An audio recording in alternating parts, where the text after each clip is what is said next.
Okay, good morning to all of you. Good morning, my dear students. Good morning. Okay, so nice to meet you all. Right. I will do one thing. Just I will project the for today class notes. Right. Last class we have seen this up to this cases. No, the three cases for flanged beam design. Okay, up to this we have seen. I also told you in Annex G the formulas. Okay, three cases we have seen. Now, please all of you mute it. Right. Actually, there are minimum and maximum steel in flanged beams. Okay. For that, there is a expression available in IS code, class 26.5.1.1. AST by BWD into 100 is equal to 0.85 by FY. This is equal to 0.2%. Okay. Work out to roughly say Fe415 steel. Okay. I think someone is. Wait a minute. Yeah. Who is disturbing? Someone, all of you put mic in mute mode, right? Right. So this expression is given. What should be the minimum and the maximum steel in flanged beams? Okay. Maximum percentage of tensile steel in T beam based on web width. Okay. Should not exceed 4%. All of you listen. Maximum percentage of tensile steel in T beam based on web width. Okay. Should not exceed 4%. That is a provision in IS code. And the minimum percentage should be this one. Okay. This we will, whenever required, we will use it during design.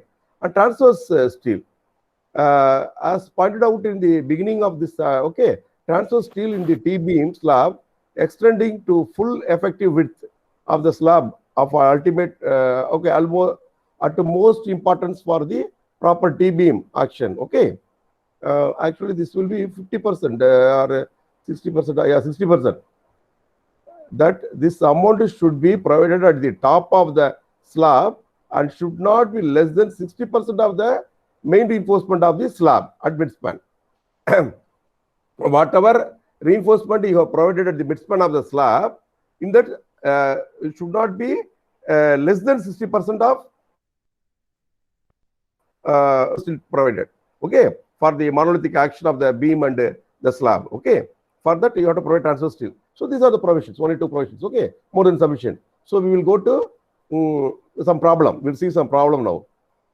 Okay, so I am starting with some problem. Same thing I open again. Okay, we'll see some problem now. Okay, see the first problem, right? I will do the first problem now. Yeah, just you see. Even I can make it full, you know. Yeah, and I also make it 150 so that it will be fully will be visible to you. Yeah. A series of beams placed at 2.5 meter standards are supported on masonry walls, and the effective span of the beam is 5 meter.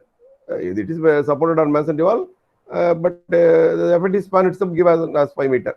The slab thickness is 100 mm, and the rib below the slab are 200 mm wide. Okay, and 250 mm deep.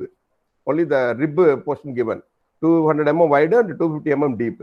If the slab and the beams are so cast as to act together, determine the reinforcement at midspan of for the T beam to carry an imposed load of 5 kN per meter square of the slab. Okay. Use Fe415 steel and grade 20 concrete, right? M20 concrete, you have to use it. Very good. T beam has to carry. Midspan means it's sagging bending moment. Okay, so the beam has to be designed as T beam. Very good, no doubt. Now, first what to do? You have to compute the ultimate moment. Okay, for that first you have to calculate the load. The ultimate moment is not directly given. You have to compute. So what is then done? First dead load of the slab. Thickness is 100 meter. 100 mm. 100 mm thick, no, 0.1 meter. So 0.1 into 25. So 2.5 kilonewton. Don't write per meter square, per meter. Here itself you write, consider 1 meter wide strip of the slab. You write down. Consider 1 meter wide strip of the slab. It means thickness is 100 mm, so 0.1 meter into the density of concrete, 25 kilonewton per meter square. Multiply, you will be getting 2.5 kilonewton per meter run of the slab.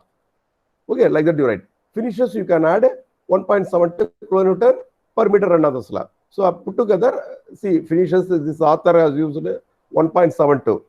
You can use approximately 1 or 1.5. kilonewton per meter. Okay, it is as you wish. Nothing wrong in it, right? The author has taken 1.72, but you can take it as 1.5 or 1.2 or 1.4 or 1, whatever you want to finishes. 1 kilonewton per meter run, I want to take finish load. You can take it, no problem. Because he wants to round off, that's why he has done. Okay, 4.22 kilonewton per meter. Okay, actually here per meter area the author has done, but we will write very beginning itself. You write assume 1 meter wide strip of the slab. In that case, everything per meter run only. Live load is given 5 kilonewton per meter square in this data, but we are as we are considering 1 meter wide strip of the slab, you can write a live load equal to 5 kilonewton per meter run. Okay, per meter. So load on the beam, dead load from slab. Okay, dead load. What is that? Load on beams? No, right? Load. What is the load will be coming to the beam? Now slab load per 1 meter wide strip of the slab you computed. Now I want to determine load per meter run of the beam. This is for load per 1 meter wide strip of the slabs we have computed, dead load as well as live load. Now I want to just visualize your classroom. Slab is there, no? Slab is the continuous slab in your classroom. There are cross beams. So many beams are there over which the slab is running in your classroom. First, I took 1 meter wide strip of the slab and I computed its dead load per meter run and live load per meter run. Now you take the beam on which the slab is resting. Okay, consider 1 meter wide length of this beam. What is the dead load from slab comes to that? The dead load of the slab per meter run is 4.22 here. 4.22 into center to center distance of the slab. What is the center to center distance of the slab? It is given here. What is that? A series of beams placed at 2.5 meter centers. It means what? Just to recall your class, the distance between the beams are, your classroom there are beams, no? Assume the distance between the beams are 2.5 meter. Now what is the center to center distance between the slab? From center of the slab to adjacent center of the slab. Same 2.5 meter. That is why dead load of the slabs per meter run into 2.5 will give you this much kilonewton meter. Okay. So this much slab weight is resting on 1 meter run of your beam. Right. Next, rib and finishes. For beam like you have rib and finishes, no, that weight to be added. Because you want to, what is the area of rib? It is 200 mm wide and 250 mm deep. So 0.25, 250 mm 0.25 into 200 mm wide 0.2 into 1, because 1 meter run volume. That into density of concrete 25 plus for finishes 5% is added. So 1.31 kilonewton meter. See, it is a design. Procedure is important. Even if you omit some nominal weight, you can add as finish. Okay. The author has added 5% for finishing.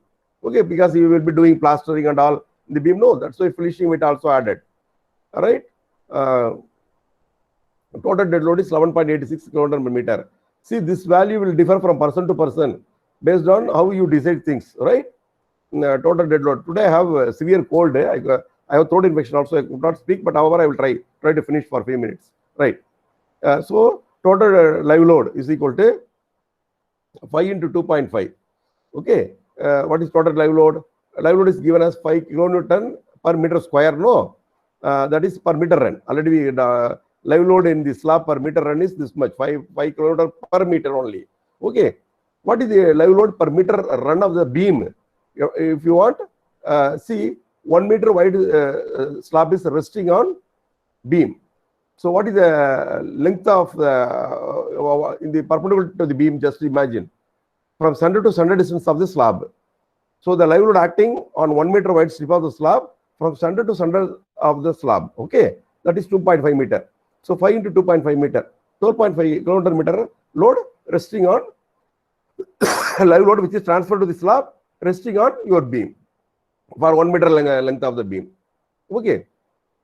So small w is found to be 12.5 kilonewton per meter. We have found. Okay. It may differ to person, right? For some of you 12, for some of you 11, for some of you 11.5, whatever it case may be. Everything all right. Everything should be within the safe value. Okay. Therefore, factored load WF equal to 1.5 times dead load plus live load. Okay. This much kilonewton per meter. right? Already we computed dead load, right? And live load also, dead load also computed, live load also computed. So 1.5 times dead load plus live load added. This was kilometer meter. Therefore, mu, ultimate moment, mu equal to W L square by 8, which is this load into what is L? What is L means what? Beam span. Beam span is given as the problem 5 meter. A beam is 5 meter. Okay, the effective span of the beam is 5 meter. That's why 5 square divided by 8. So 114.2 kilonewton meter. So you arrived at the ultimate moment. This is the ultimate moment you calculated, you computed in order to design the T-beam. Okay, you have to determine the area of steel required. Let us see. So what to do? First, effective width and depth you have to calculate. Okay. So how do you, what is the formula? Effective width, B sub is F, flange width should be lesser of the following, isn't it?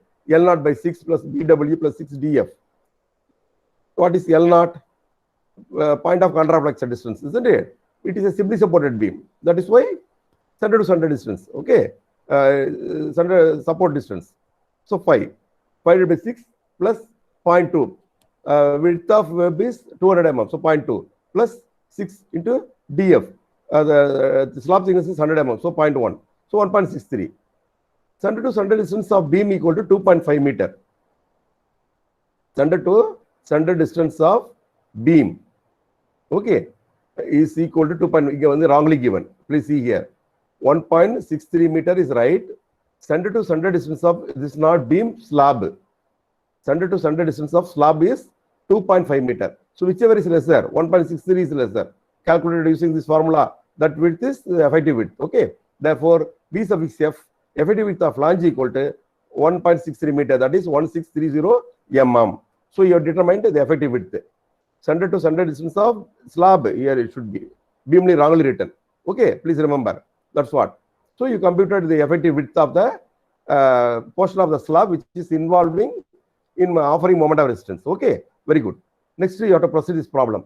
This author has done something to get the X value. We have this equation, no, IS code equation that he converted in some manner. You need not memorize this formula and all, because this formula is already available in IS code. Okay, so assume NA lies on flange and determine neutral axis depth. First, you have to make an assumption. We don't know this T-beam belongs to which case, whether the neutral axis lies within the flange or below flange. If below flange, DF by D ratio is what? Less than 0.2 or more than 0.2. The beam belongs to which case and all, we don't know. That is why assume NA lies on the flange. Let us check. Okay, that assumption we are making. And mu equal to 0.36 FCK XU by D. It is lying in the flange and rectangular beam. Okay, rectangular beam of width, effective width, BF. Okay, that's what. I already told you, you have to design it as a rectangular beam. No, that is why 0.36 FCK XU by D into 1 minus 0.42 XU by D into, instead of B suffix F into D square. In that, substitute all the data and calculate what is XU. D also you can substitute. Okay, you can substitute D value also, and then determine what is XU by D or X equal to what you determine. You have to solve a quadratic equation consists of XU square plus XU and all. Okay, so a quadratic equation required to be solved and determine what is X. In order to avoid this solving quadratic equation, in the PC Varghese book, the author has given, professor has given some other expression, but you will not memorize this expression and all. That is why because this expression we know already, it is there in the IS code. From this, determine what is X. So if you determine the X will be 36 mm, you will be arriving at X is equal to 36 mm, which is less than thickness of the slab, DF. DF is 100 mm, no, less than that. So the assumption made is right. X inside the flange, we found. Okay, just we started with the assumption, neutral axis, let us time lies within the flange. Like that, we made assumption and we verified, we determined what is the neutral axis depth. We found the neutral axis depth X comes around 36 mm, which is less than thickness of the slab. That shows the neutral axis lies within the flange. Hence, X lies, the NA lies within the flange. Here simply written X inside flange, and return you write down. Hence, a neutral axis lies within the flange. Very good. Now how to proceed? As a rectangular beam with the B suffix F. Okay. Therefore, we also know because you have to design the reinforcement as under reinforced, isn't it? From concrete strength we should not determine. From steel strength we have to determine. Because we want to determine 0.87 FO AST TD minus 0.42x. For a rectangular beam, a singly reinforced rectangular beam, we know this expression. From this, what is AST determined? AST is equal to mu divided by 0.87 FO into D minus 0.42x. That's what. Okay, from this formula is written here. Substitute all the value because mu computed. Substitute. It is found to be 1109 mm square. So the problem is solved. Area of tension steel required you have determined. Okay, with that you can stop. How the question is put at you, that is important. Here, the question itself it is very clearly given. Please see here. Determine the reinforcement at a mid-span. In the area of steel, you can report it. Suppose instead of determine the area of steel, design the beam word is there, you have to give detailing also. What diameter of bar you want to use, how many number of bars, how they are to be spaced. All details you have to give. You have to check it. Okay. Suppose you want to use 20 mm dia bar. Area of this area will be area of one bar will give you the number of bar. You will not get round value. Suppose 3.4 you are getting, 3.6 you are getting. 4 number of bars. Provide 4 number of bars. Within bracket, you have to write down the area of steel provided. That will be more than the required. This is the required. Area of steel required. Provided will be always more than the required. Because you will be number of bars you are providing or you are rounding off. That's why. Because you are getting 3.67 bars now, how do we provide 3.67 bars? We have to provide 4 bars. So 4 bars now, area of 1 bar into number of 4 will give you the total area. That you have to write it, provided you have to write it within bracket. Okay, that is called detailing. That part is called detailing. If required, you have to do detailing part also. Remember, this problem can also be solved using SP16. But this is how. After determining, after ascertaining, the neutral axis lies within the flange. After computing, after determining x, yes, hence the neutral axis lies within the flange. After writing, instead of doing this computational way, this is easy only. It can also be done using SP16. mu by bf d square, because already we have ascertained the neutral axis lies within the flange. So it is a you have to design it as a singly reinforced rectangular beam of width bf. Okay, m divided by bf d square. Not BD square, BF D square. Okay, you have to calculate this parameter 0.78. So, percentage of tension steel, you know how to get it from the table. SP16 table 2 and we got. Okay, there are different tables for different grade and different grade of steel and concrete. From that, you have to determine percentage of steel from SP16. So, in that way also, it is computed. It is found to be 1110 mm square. Okay, that way. Check for minimum steel. I told you know whether the steel provided is fulfill the minimum requirement. The maximum steel should not be more than 4%, and minimum steel should be something given. No, so you calculate steel based on this one. That formula is given. Minimum steel specified is equal to 0.87 FO into 100, 0.2%. So that formula is given here. AS equal to 0.85 FOBD. Okay, 123 mm square. So the provided is more than the minimum. Hence, okay, you have to write it. Check if required, you can do it. Otherwise, you can leave it, no problem. Okay. Because there is a provision in the IS code. In the T-beam minimum steel, this much to be provided. So we have designed. After designing it, just for formality, we have to check it. Okay. Normally, it will be more than. Okay, more than the minimum. Sometimes, if I arrive at a very minimum, the minimum reinforcement should be ensured. That is why this check is required to be done. Okay. So I will go to the next problem. Yeah. Check for transverse steel also there. What is the check for transverse steel? As per IS code, 60% of the steel at midspan to be provided. Now, what is the steel provided in the midspan? Okay, right. That is not we don't know what is the area of steel provided in the. Just you write down simply. Provide 60% of the main steel of slab. Provide transverse steel not less than, write down like that. Provide transverse steel not less than 60% of the midspan reinforcement of slab. You write down, sufficient. High score provisional, you write down here. You need not calculate, okay? You can leave it, okay? Next, what is this one? Next problem. We will go to the next problem. Determine. By approximate calculating, just to put it in bracket, not necessary. Determine the maximum moment of resistance. This is analysis problem. The previous one was design problem, okay? Determine the maximum moment of resistance. MU is asked. It means analysis problem. By concrete failure of a T-beam with the following dimensions. B suffix W equal to 300 mm. B suffix F equal to 1500 mm. D equal to 600 mm. DF equal to 150 mm. Okay. Assume F equal to 415 steel and FCK 30 Newton per square. It's okay. Now what to do? Please, first no MU and AST are given. Okay. MU value is not available and AST value is not available. Any neutralized depth cannot be determined. Okay. Either we don't know AST. AST is at least known now. We can use that XU by D equal to 0.36 FCK. Is there no 0.87 FY AST divided by 0.36 FCK B BD? That formula. Using that also we can calculate the neutralized depth. MU is known now. From MU equal to 0.36 FCK BD into 1 minus 0.42 sorry XU by D into 1 minus from that formula we can calculate neutralized depth. Since MU also not known, okay, you have to compute. AST, there is no mention about area of steel provided here. That is why we cannot determine neutralized depth. However, assume NA below flange. Okay, in this problem, I am not in a position to assume neutralized lies within the flange. Just I am making an assumption. Yeah, before that I want to tell you approximate method.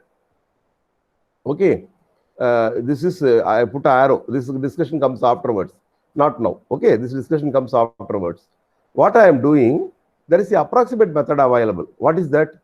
Approximately MU equal to 0.45 FCK B suffix F DF into D minus DF by 2. Okay, approximately we can calculate the moment of resistance. How? What is this? 0.45 FCK B suffix F into DF. Okay, right? It means moment of resistance offered by the full flange portion. That is approximate way of computing. See, what is the moment of resistance offered? The rectangular portion of the beam, the T-beam, and the remaining flange portion of the beam. Okay, you have to take moment about the force of tension. Okay, but what to do? Approximately we can do 0.45 FCK. BF means width of flange and depth of flange. Area of flange I am taking. Okay, into D minus DF by 2. It means I am taking moment. Okay, due to the flange portion alone. The remaining web portion is very small. No, in the T-beam, the web portion is very small. So I am getting what is the moment of resistance offered by the flange about the force of tension. That I am computing approximately. It is found to be 1594 kN/meter. This is called approximate method. Nothing wrong. This approximate method more or less right. Okay. Now I am by method 2. I am proceeding. Okay. Use of formula in IS 456 Annex G. Rectangular beam slab. It's okay.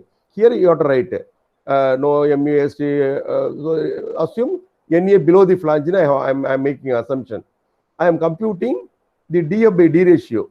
I am getting more than 0.25. More than I am getting 0.25, which is more than 0.2. Okay. That is why I am making the assumption neutral axis below flange, not lying within the flange. It's below flange in the web it lies. Okay. Even if you don't make the assumption, you can straight away check DA by D ratio, which is 0.25, more than 0.2. It means obviously the neutral axis below flange. Okay. You can write Annex G formula. Okay. So now what is the Annex G formula is given? MU actually they computed two component MU1 and MU2. Instead, you write down the formula which is available in IS code. MU equal to 0.138 FCK BD square. That is for this one, the central rectangular portion of the T-beam, plus the remaining web part.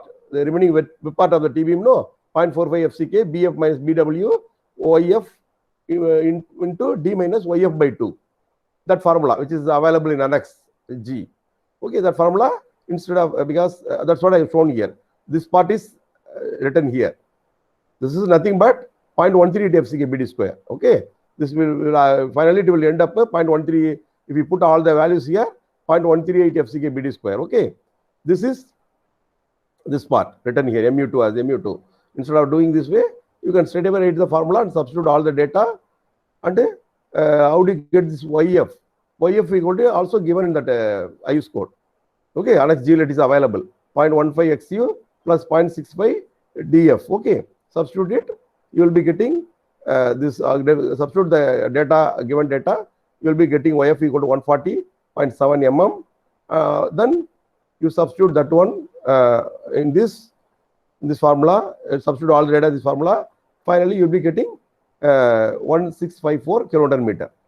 Okay, the author has computed mu1, mu2, the two part separately and then added. Okay, but you need not do like that. You know, one part, one switch, you can do it. The formula is available already in Annex G. Okay, straight away you take it and use it and calculate, right? That's what. Okay, I will do one thing. I will stop today.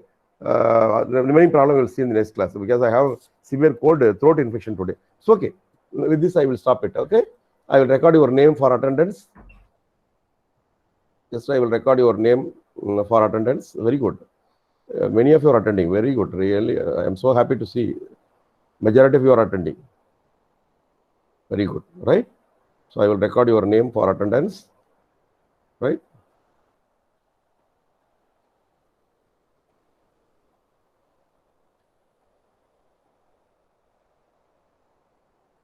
Okay, ma. So your names have been well recorded. Just for record, it is being recorded. Okay, first let me to finish this video. I will stop recording. Stop recording.